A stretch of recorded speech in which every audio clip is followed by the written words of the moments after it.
आप देख रहे हैं अल्फा डिफेंस हिंदी में आपका स्वागत है। आप हमें ज्वाइन कर सकते हैं सोशल मीडिया पर, फेसबुक, इंस्टाग्राम, ट्विटर और इंग्लिश व्यूअर्स हमें ज्वाइन कर सकते हैं अल्फा डिफेंस इंग्लिश पर।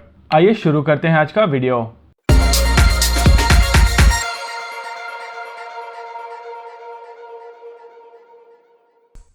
आज के इस वीडियो में हम लोग बात करेंगे FICV प्रोग्राम के बारे में और समझने की कोशिश करेंगे कि इस प्रोग्राम पर क्या लेटेस्ट अपडेट्स हैं। साथ ही समझेंगे ये इन्फेंट्री कॉम्बैट व्हीकल होता क्या है और इसका पूरे बैटलफील्ड फॉर्मेशन में क्या काम होता है। जब भी बात की जाती है मॉडर्न डे आर्मी की, तो आर्मी के दो हिस्से होते हैं। पहला इन्फेंट्री यानी कि पैदल सोल्जर्स और दूसरा आर्टिलरी यानी कि तोपखाना। जैसे जैसे टेक्नोलॉजी आगे बढ़ रही है वैसे वैसे चीजें बदल रही हैं। अब इन्फेंट्री केवल पैदल सोल्जर्स नहीं रहे हैं। आज की तारीख में इन्फेंट्री डिवीजन के अंदर एक और डिवीजन होती है जिसको कहा जाता है मैकेनाइज्ड इन्फेंट्री। ये team tanks, infantry combat vehicles और आर्मर्ड पर्सनल कैरियर्स जैसी चीजों को इस्तेमाल करती हैं। आइए समझने की कोशिश करते हैं एक टिपिकल बैटलफील्ड को और देखते हैं कि एक आर्मी किस तरीके से काम करती है। जरूरी नहीं कि सारे फॉर्मेशन इसी तरीके से हो, लेकिन इससे आपको आइडिया मिल जाएगा कि इन्फेंट्री कॉम्बैट व्हीकल्स किस तरीके के रोल्स में काम आते हैं। मान लीजिए कि दुश्मन की एक हाईली गार्डेड फैसिलिटी है जिसकी प्रोटेक्शन आर्मर कर रहा है और आपकी इन्फेंट्री को इस फैसिलिटी को कैप्चर करना है। ऐसे में सबसे पहले आर्टिलरी इस एरिया को शेल करेगी जिससे दुश्मन कमजोर पड़ जाएगा। उसके बाद आपकी मैकेनाइज्ड इन्फेंट्री इस फैसिलिटी के पास आएगी और बचे खुचे एसेट्स को न्यूट्रलाइज करेगी। एक बार ये सारे एसेट्स न्यूट्रलाइज हो जाते हैं, उसके बाद इन्फेंट्री सोल्जर्स लीप इन करेंगे और अगर जरूरत पड़ेगी तो क्लोज क्वार्टर बैटल करके ये सोल्जर्स इस फैसिलिटी के ऊपर कब्जा कर लेंगे और मिशन अकम्प्लिश हो जाएगा। आर्मर्ड फॉर्मेशन यानी कि टैंक की फॉर्मेशन हर तरीके की टेरेन में ऑपरेशन करने में सक्षम होनी चाहिए और इस फॉर्मेशन के साथ इन्फेंट्री बनी रहे ये इंश्योर करता है इन्फेंट्री कॉम्बैट व्हीकल। इन इन्फेंट्री कॉम्बैट व्हीकल के अंदर इन्फेंट्री के सोल्जर्स काफी ज्यादा सेफ रहते हैं और ये उनको मदद करता है दुश्मन के बिल्कुल पास पहुंचने में। आज की तारीख में भारतीय थल सेना के पास BMP-2 नाम का एक इन्फेंट्री कॉम्बैट व्हीकल है। इस इन्फेंट्री कॉम्बैट व्हीकल को बोला जाता है सारथ और भारतीय थल सेना के कई रोल्स में तकरीबन 2500 यूनिट इस समय सेवा में हैं। इस इन्फेंट्री कॉम्बैट व्हीकल को रशिया से खरीदा गया है और आज की तारीख में इस व्हीकल के 90% कंपोनेंट्स भारत में बनते हैं। इससे पहले भारत BMP-1 का प्रयोग करता था।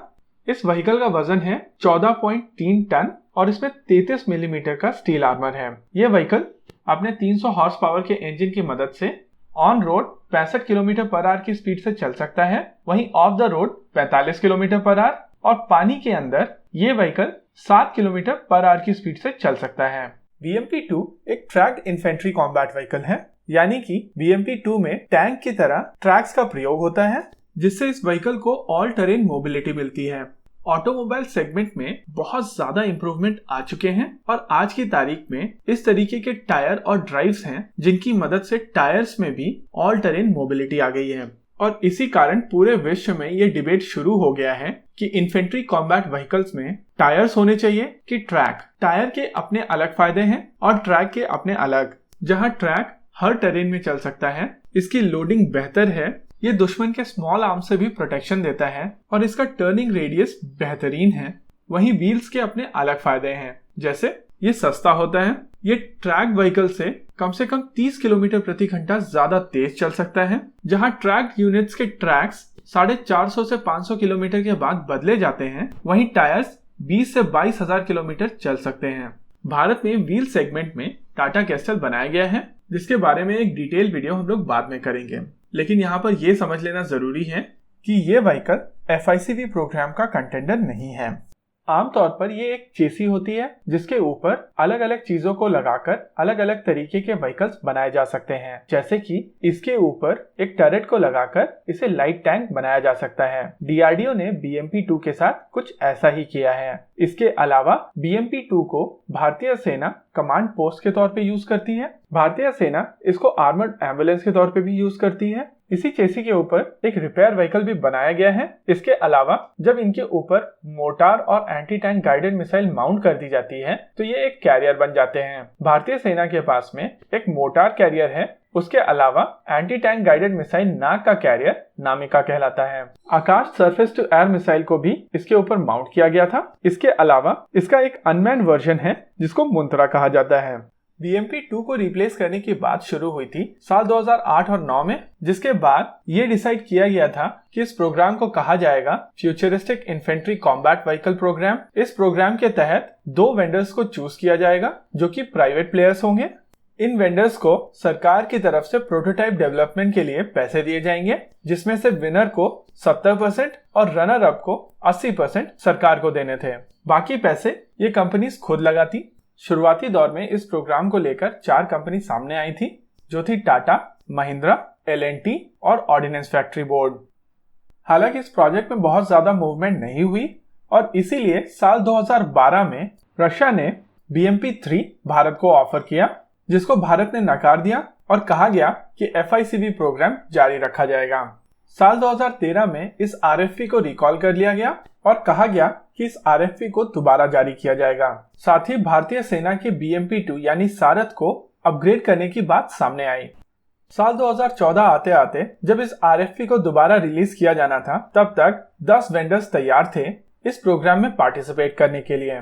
ये वेंडर्स थे Mahindra, Bharat Forge, L&T, Punj Lloyd, Tata, Reliance, Rolta India, Titagarh Wagons और ऑर्डिनेंस फैक्ट्री बोर्ड। साल 2016 आते आते भारत फोर्ज, टाटा और जनरल डायनेमिक्स ने मिलकर एक कंसोर्टियम बनाया और इन्होंने डिसाइड किया कि ये लोग मिलकर एक FICV बनाएंगे। वहीं K9 वज्र की मदद से मिली हुई टेक्नोलॉजी और एक्सपीरियंस की मदद से L&T अपने खुद के FICV प्रोग्राम पर काम कर रही है।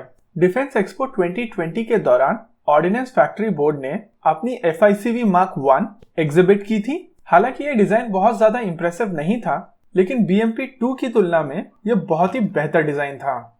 इस समय ऑर्डिनेंस फैक्ट्री बोर्ड को छोड़कर केवल 2 और वेंडर हैं जो इस प्रोजेक्ट को लेकर सीरियसली काम कर रहे हैं। पहला टाटा और दूसरा है L&T। अगर तीनों ICVs को ध्यान से देखा जाए तो समझ में आता है कि इनमें 30 मिलीमीटर की मेन गन होगी, जो कि इंडियन आर्मी की मेन रिक्वायरमेंट है। इन तीनों व्हीकल्स में 6 ऑटोमेटिक स्मोक ग्रेनेड लॉन्चर्स भी होंगे। ये vehicles anti tank guided missile launch करने में सक्षम होंगे। जहां L&T के FICV में MBDA का ATGM होगा, वहीं टाटा के सिस्टम में शायद स्पाइक का एक वेरिएंट होगा, क्योंकि Bharat forge Rafale advance system के साथ MOU साइन कर चुका है। इन तीनों ही व्हीकल्स में NATO के स्टैंडर्ड की प्रोटेक्शन होगी, जहां L&T और ऑर्डिनेंस फैक्ट्री बोर्ड की FICV स्टैगनैग लेवल 4 की प्रोटेक्शन वाली होंगी। वहीं टाटा की FICV में स्टैगनैग लेवल 4 से ज्यादा की प्रोटेक्शन होगी। वहीं अगर बात की जाए दूसरे फीचर्स की, तो इसमें laser warning receiver, chemical, biological और न्यूक्लियर प्रोटेक्शन और पानी के अंदर 10 किलोमीटर पर आवर की स्पीड से एम्फीबियस मूवमेंट पॉसिबल होगा। इसमें L&T की FICV का एक प्लस पॉइंट है, इसमें अनमैन्ड टर्रेट का प्रयोग किया जाएगा, लेकिन टाटा की FICV L&T की FICV से ज्यादा प्रोटेक्टेड होगी। वैसे यह प्रोजेक्ट काफी ज्यादा लेट है और अगर राइट टाइम पर डिसीजंस नहीं लिए गए तो यह प्रोजेक्ट कहीं नहीं जाएगा। वैसे इस प्रोग्राम में और डिले निश्चित है, क्योंकि अब DRDO और ऑर्डिनेंस फैक्ट्री बोर्ड दोनों साथ आ गए हैं। आपको क्या लगता है, बताइए हमें कमेंट सेक्शन में।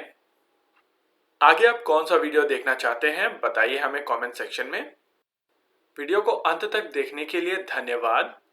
अगर ये वीडियो आपको पसंद आया हो तो इसको अपने दोस्तों के साथ जरूर शेयर करें, और अगर नहीं पसंद आया तो बताइए हमें कमेंट सेक्शन में आखिर क्यों।